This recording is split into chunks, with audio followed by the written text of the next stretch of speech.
ఈరోజు మన పాఠం మత్తయి శుభవార్త 7వ అధ్యాయం 13 నుండి 29వ వచనం వరకు వినండి. ఇరుకు ద్వారమున ప్రవేశించండి. నాశనమునకు పోయే ద్వారము వెడల్పు, ఆ దారి విశాలము అయి ఉన్నది. దాని ద్వారా ప్రవేశించేవారు అనేకులు. జీవమునకు పోయే ద్వారము ఇరుకు, ఆ దారి సంకుచితము అయి ఉన్నది. దానిని కనుగొనేవారు కొందరే. లూకాసు వార్త 13వ అధ్యాయం 24వ వచనం కూడా ఇదే మాట అంటోంది. ఇరుకు ద్వారమున ప్రవేశించటానికి పోరాడండి. అనేకులు ప్రవేశించాలని చూస్తారు గాని వారి వలన కాదని మీతో చెబుతున్నాను అన్నాడు ప్రభువు. బంగారు సూత్రాన్ని ప్రభువు ఉపదేశిస్తూ, ఇతరులు మీకేమి చెయ్యాలనుకుంటారో అదే ఇతరులకు చెయ్యండి అన్నాడు.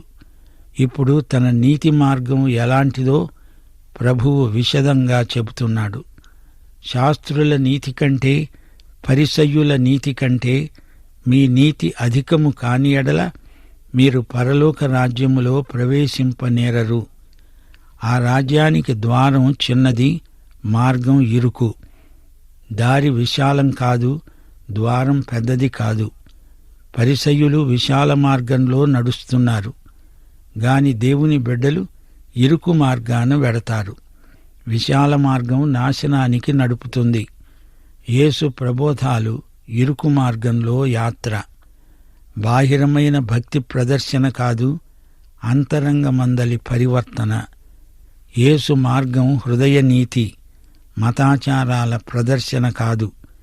జీవమునకు దారితీసే మార్గాన పయనించేవారు కొద్దిమందే అన్నాడు ప్రభువు.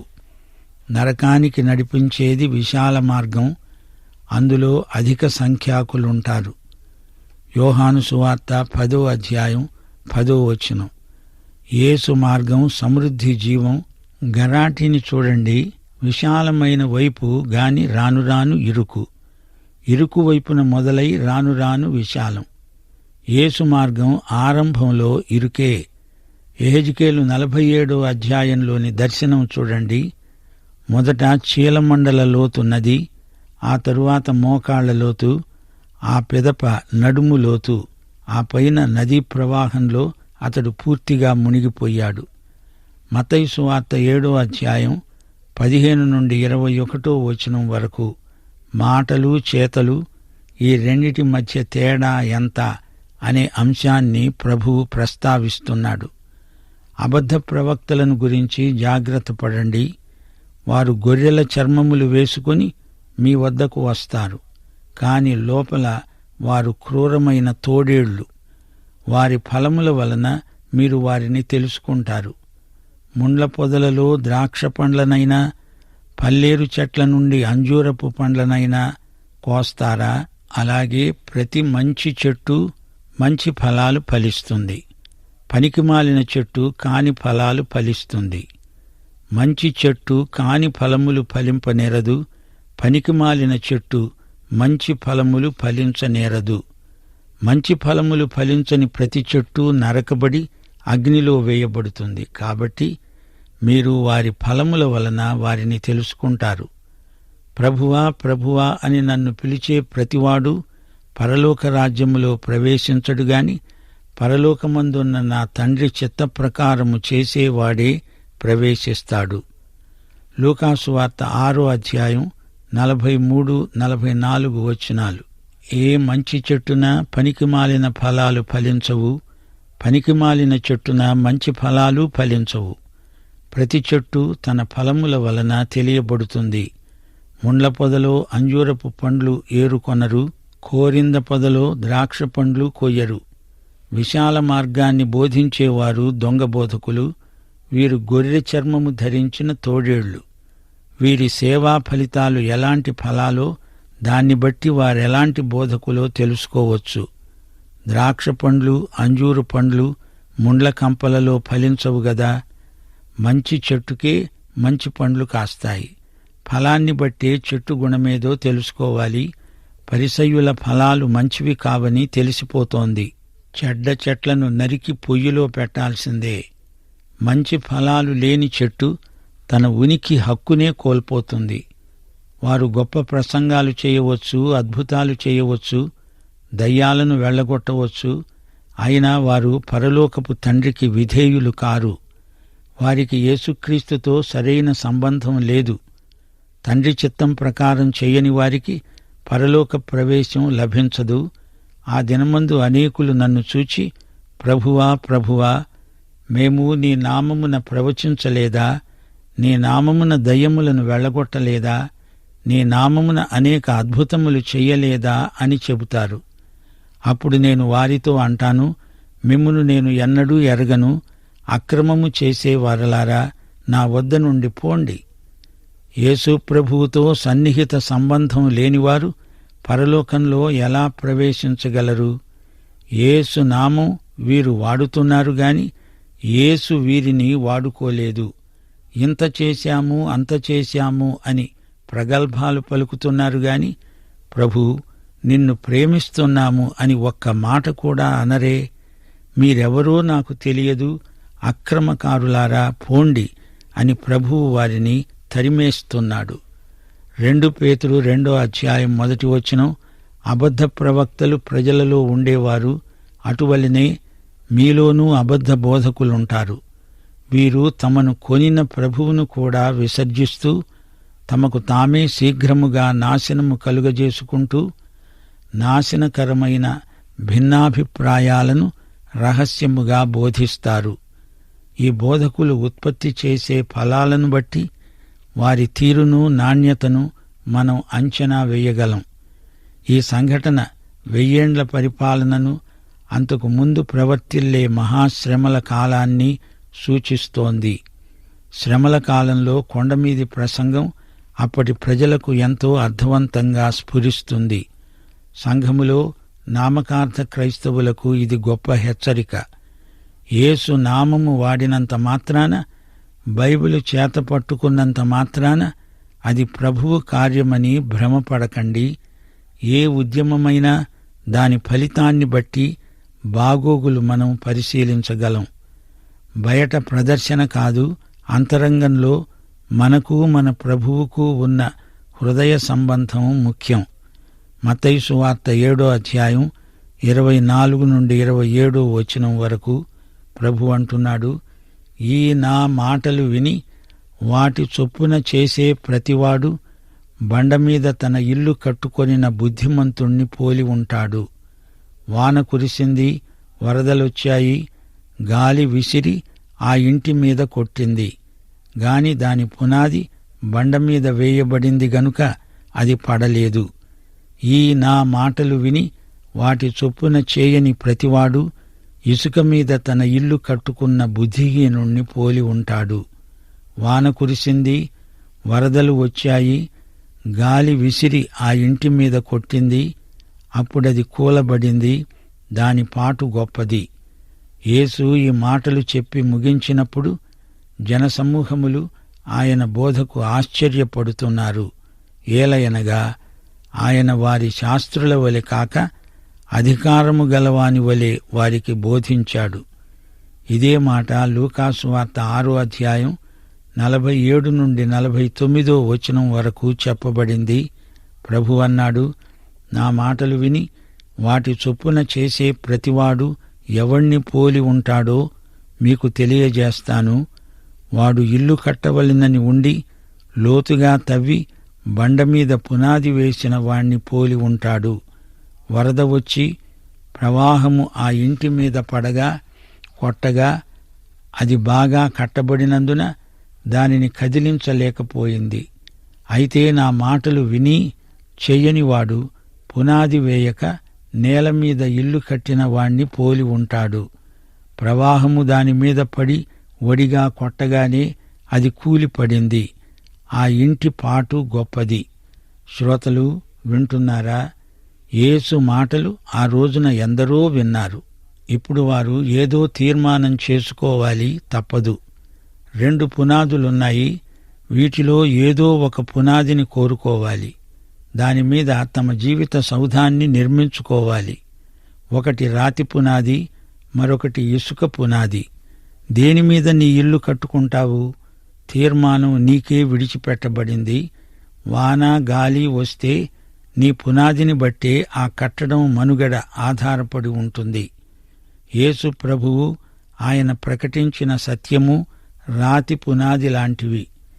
మీ హృదయ పరివర్తనకు సంబంధించిన విషయమిది. పరిసయ్యుల నీతి అంతా ఇసుక పునాది. గాలి వాన వచ్చినప్పుడు పునాది బలహీనమైంది గనుక ఆ కట్టడం కొట్టుకుపోతుంది. పరిసయ్యుల నీతిబోధ అనే ఇసుక పునాదిపై అనేకులు తమ జీవితాలను కట్టుకుంటున్నారు. వాన గాలి తుఫాను వచ్చినప్పుడు వారి జీవితమనే ఇల్లు కాస్త కుప్పకూలిపోతుంది. రాతి పునాది గల కట్టడం గట్టిగా నిలుస్తుంది. ఇసుక పునాదిపైని భవనం వరదలకు కొట్టుకొని పోతుంది. యేసు మాటలు విని ఆ ప్రకారం చేసిన విధేయుడు బుద్ధిమంతుడు, అలా చేయనివాడు బుద్ధిహీనుడు. 2 దారులు, 2 ద్వారాలు. అందుచేత మనుషులను 2 తీర్మానాల్లో ఏదో ఒకటి చేసుకోవాలని దేవుడు హెచ్చరిస్తున్నాడు. తటస్థ విధానం ఇందులో పనిచేయదు. యేసు కొండమీద చేసిన ప్రసంగం విని అనేకులు ఆశ్చర్యపోయారు. యేసు మాటల్లో అధికారం ఉట్టిపడుతున్నది. పరిసయ్యులు, శాస్త్రులు అలాంటి అధికారాన్ని చూపలేకపోయారు. ఈ అధికారపూర్వకమైన మహాప్రబోధం విని వారు ఉక్కిరి బిక్కిరై అవాక్కైపోయారు, ఆశ్చర్యచకితులయ్యారు. పరిసయ్యుల నీతి పరలోక ప్రవేశానికి పనికి వచ్చేది కాదు. యేసు అధికారము ధర్మశాస్త్రాన్ని మించినది. పరిసయ్యులు ధర్మశాస్త్రమును పురస్కరించుకొని మాట్లాడుతున్నారు. అయితే యేసు దేవుని అధికారంతో, పరలోకాధికారంతో మాట్లాడుతున్నాడు. అందుకే యేసు మాటలు విన్నవారు విస్తుపోయారు. యేసు మాటల వెలుగులో యూదుల మత వ్యవస్థ వెలవెలపోయింది. నాటి మతనాయకుల బోధలో జీవం లేదు. అవి యాంత్రికమైన బోధలు. ధర్మశాస్త్రమిచ్చిన దేవుడు, దానిని నెరవేర్చిన యేసు, ఆయన మాటల్లో ఎంతో అధికారమున్నది. 1 కొరింథీ 3:11 ఏమంటోంది? వేయబడినది తప్ప మరి ఒక పునాది ఎవడూ వేయనేరడు. ఈ పునాది యేసుక్రీస్తే. యేసు పునాదిపై నీ జీవితాన్ని నిర్మించుకోవాలి. నీవు పరిశుద్ధాత్మకు లోబడితే యేసు అనే పునాది మీద బంగారము, వెండి, వెలగల రాళ్లు పెట్టి కట్టుకోగలవు. ఇసుక పునాది అంటే మానవ ప్రయత్నం, శరీరానుసారమైన స్వయం కృషి, మానవీయమైన పరిశ్రమ. శరీరానుసారమైన మనస్సు దేవునికి విరోధం. స్వాతంత్ర్యమునిచ్చే ఆత్మ నియమం చొప్పున మనము ప్రవర్తించాలి. పరిసయ్యులు, శాస్త్రులు శరీరానుసారులు. అయితే మన అధికారం ఈ రోజున దేవుని వాక్యమే. మనుష్యుల పారంపర్యాచారాలను పరిసయ్యులు బోధించారు గాని మనం దేవుని వాక్యమును ఉన్నది ఉన్నట్లు బోధిస్తున్నాము. దేవుని వాక్యం ఇలా చెబుతోంది అనేదే మన అధికారం. ప్రియశ్రోతలు, కొండమీది ప్రసంగాన్ని నిర్లక్ష్యం చేయకండి. ఈ ప్రసంగం మిమ్మల్ని నేరుగా యేసుక్రీస్తు దగ్గరికి తెస్తుంది. కొండమీది ప్రసంగం మన బలహీనతలను అద్దం పట్టినట్లు చూపుతుంది. దేవుని కృపదిశగా మనల్ని నడిపించే ప్రసంగమిది. యేసుక్రీస్తు సౌశీల్యాన్ని తెచ్చి నీ ముందు ఉంచుతుంది. యేసుక్రీస్తు ఎవరికి రక్షకుడో వారికందరికీ ఆయన తన పరిశుద్ధాత్మనిస్తాడు. పరిశుద్ధాత్మ కొండమీది ప్రసంగం నీలో అమలుపరచడంలో నీకు సాయం చేస్తాడు. ఆత్మ ఇచ్చే శక్తి సామర్థ్యాలను బట్టే మనం ఈ ప్రసంగాన్ని జీవించగలం. కొండమీది ప్రసంగం అయిపోయింది. శ్రోతలు, ఒక్కసారి మీరు విన్నదంతా ఆత్మలో నెమరు వేసుకోండి. మానవులను పరిపాలించడానికి దేవుడు 3 నిర్దిష్టమైన విధానాలను అనుమతిస్తున్నాడు, ఆమోదిస్తున్నాడు. మొదటిది మోషే ప్రోక్తమైన ధర్మశాస్త్రం, న్యాయశాస్త్రం. ఆదికాండం 7వ అధ్యాయంలో మానవ జాతి అంతటిపైకి దేవుని తీర్పు వచ్చింది. అది దేవుని ఉగ్రత. నోవహు అతని కుటుంబము తప్ప మిగతా మానవత ప్రళయంలో నశించింది. మానవుల పాపం పండింది. మానవుడి హృదయంలోని తలంపులు, ఊహలు మరీ పాపభూయిష్టమైపోయాయి. మానవ కుటుంబం దేవుని నుండి దూరంగా తొలగిపోయింది. దేవుని ఉగ్రమైన తీర్పు రాక తప్పదు. లోకం మొత్తంలో నోవహు అతని కుటుంబం మాత్రం ప్రళయం నుండి రక్షించబడ్డారు. దేవుడు మానవ చరిత్రలో ఒక కొత్త ఆరంభం చేశాడు. ఇందులో మొదటి కుటుంబం నోవహుది. మొత్తం 8 మంది. దేవుడు వారికి భూమి ఇచ్చాడు. వారిని గొప్ప జాతిగా విస్తరింపచేయాలని సంకల్పించాడు. వారిని లోకమంతటికీ గొప్ప ఆశీర్వాదంగా చేస్తానన్నాడు.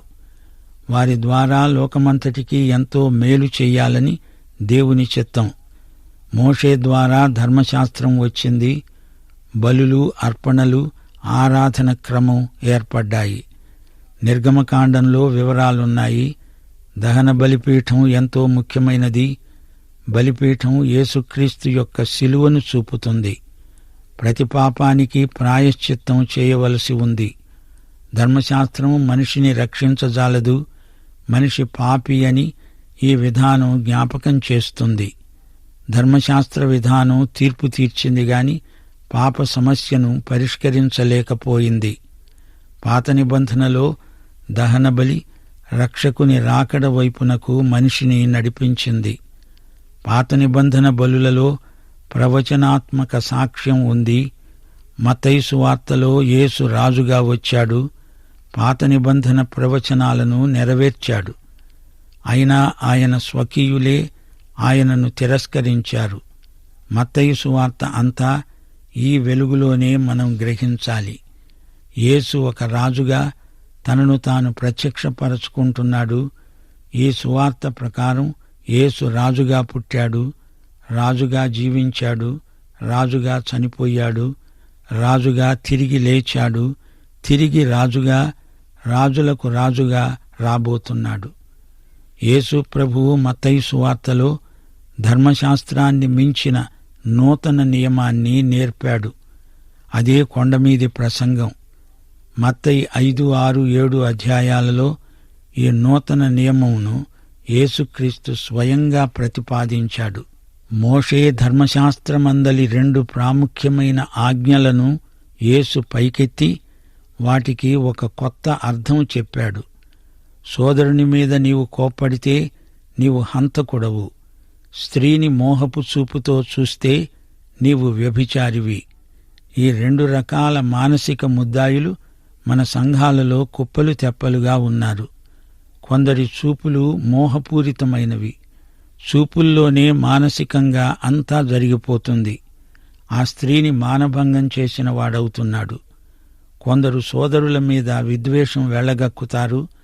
మానసికంగా కయీనులై హేబెలులను హత్య చేసిన వారవుతున్నారు. అంతా వారి మానసిక ప్రపంచంలోనే గుట్టుగా జరిగిపోతోంది. ఇది కృపాయుగం, పరిశుద్ధాత్మయుగం. పరలోక రాజ్యం వచ్చినప్పుడు కొండమీది ప్రసంగం పూర్తి ప్రతి అమలులోకి వస్తుంది. ఇప్పుడైతే 1 కొరింథీ 15వ అధ్యాయం 3, 4 వచనాల ప్రకారం మనం రక్షిత ప్రజలం. లేఖనముల ప్రకారము క్రీస్తు మన పాపముల నిమిత్తము మృతి చెందాడు, సమాధి చేయబడ్డాడు. లేఖనముల ప్రకారము 3వ దినమున లేపబడ్డాడు. ఇదే రక్షణ సువార్త. నీవు రక్షించబడిన తరువాత దేవుడు నీ కోసం ఒక జీవిత విధానాన్ని రూపొందించాడు. అది దశాజ్ఞల్లో లేదు, మోషే ధర్మశాస్త్రంలో లేదు. నిన్ను రక్షించింది దేవుని కృప. నీతిమంతుడు విశ్వాసమూలముగా జీవిస్తాడు. రక్షించబడిన వ్యక్తి జీవిత శైలి ధర్మశాస్త్రాన్ని మించినది. హృదయ పరివర్తన లేని వ్యక్తి కొండమీది ప్రసంగాన్ని ఆచరణలో పెట్టలేడు. మనుషులందరూ సోదరులు, అందరికీ దేవుడు తండ్రి అనే సార్వత్రిక సిద్ధాంతం సరైంది కాదు. క్రీస్తు నెరుగని వారు దేవుని బిడ్డలు కానే కారు. దేవుని బిడ్డలు కానివారు కొండమీది ప్రసంగాన్ని అనుసరించలేరు. వారు అపవాది సంబంధులు. యోహాను సువార్త 8వ అధ్యాయం 44వ వచనంలో మతనాయకులను ఉద్దేశించి ప్రభు అన్నాడు, మీరు మీ తండ్రి అయిన అపవాది సంబంధులు. కొండమీది ప్రసంగాన్ని లోకం అమలుపరచజాలదు. ఈ ప్రసంగమందలి నీతి దేవుని బిడ్డలకు, దేవుని ప్రజలకు చెందింది. ఈ రోజున మానవుడే దేవునికి ఒక పెద్ద సమస్య అయి కూర్చున్నాడు. మత్తయి సువార్త 15వ అధ్యాయం 18 నుండి 20వ వచనం వరకు, నోటి నుండి బయటికి వచ్చేవి హృదయములో నుండి వస్తాయి, ఇవే మనిషిని అపవిత్రపరుస్తాయని మీరు గ్రహించరా? దురాలోచనలు, నరహత్యలు, వ్యభిచారములు, వేశ్యాగమనములు, దొంగతనములు, అబద్ధ సాక్ష్యములు, దేవదూషణలు హృదయములో నుండే వస్తాయి, ఇవే మనిషిని అపవిత్రపరుస్తాయి. మతాచారాలెన్నైనా పాటించవచ్చుగాని అసలు సమస్య మానవ హృదయమే. మానవ హృదయము అన్నిటికంటే మోసకరమైనది, అది భయంకరమైన వ్యాధి గలది. దానిని గ్రహించగల వైద్యుడు యేసుక్రీస్తే. నికోదేము తిరిగి జన్మించాలి, అప్పుడు మాత్రమే అతడు పరలోకంలో ప్రవేశించగలడు. గలతీ పత్రిక 5వ అధ్యాయం 19 నుండి 21వ వచనం వరకు శరీర కార్యాల జాబితా రాశాడు అపొస్తలుడైన పౌలు. శరీర కార్యములు స్పష్టములై ఉన్నవి. అవేవనగా జారత్వము, అపవిత్రత, కాముకత్వము, విగ్రహారాధన, అభిచారము, ద్వేషములు, కలహము, మత్సరములు, క్రోధములు, కక్షలు, భేదములు, విమతములు, అసూయలు, మత్తతలు, అల్లరితో కూడిన ఆటపాటలు మొదలైనవి. వీటిని గూర్చి నేను మునుపు చెప్పిన ప్రకారము ఇట్టి వాటిని చేసేవారు దేవుని రాజ్యమును స్వతంత్రించుకొనరని మీతో స్పష్టముగా చెబుతున్నాను. మత్తయి సువార్త 5వ అధ్యాయం 5వ వచనం, సాత్వికులు ధన్యులు, వారు భూలోకమును స్వతంత్రించుకుంటారు. పరిశుద్ధాత్మ మనలో ఉండి కొండమీది ప్రసంగాన్ని మన చేత ఆచరణలో పెట్టిస్తాడు. దేవునికి స్తోత్రం. సాత్వికం ఆత్మఫలం. స్వప్రయత్నంతో మనము సాత్వికులము కాలేము. ఈ 3 విధానాలు, ధర్మశాస్త్రం, కొండమీది ప్రసంగం, ఇప్పుడు పరిశుద్ధాత్మ నీలో నిర్వహించే జీవిత విధానం, ఈ రోజున అమలులో ఉన్నది ఈ 3వ విధానమే. పాఠం ఇంతటితో సమాప్తం. మన ప్రభు అయిన యేసుక్రీస్తు వారి కృప మనకందరికీ సదాకాలము తోడై ఉండునుగాక. ఆమేన్.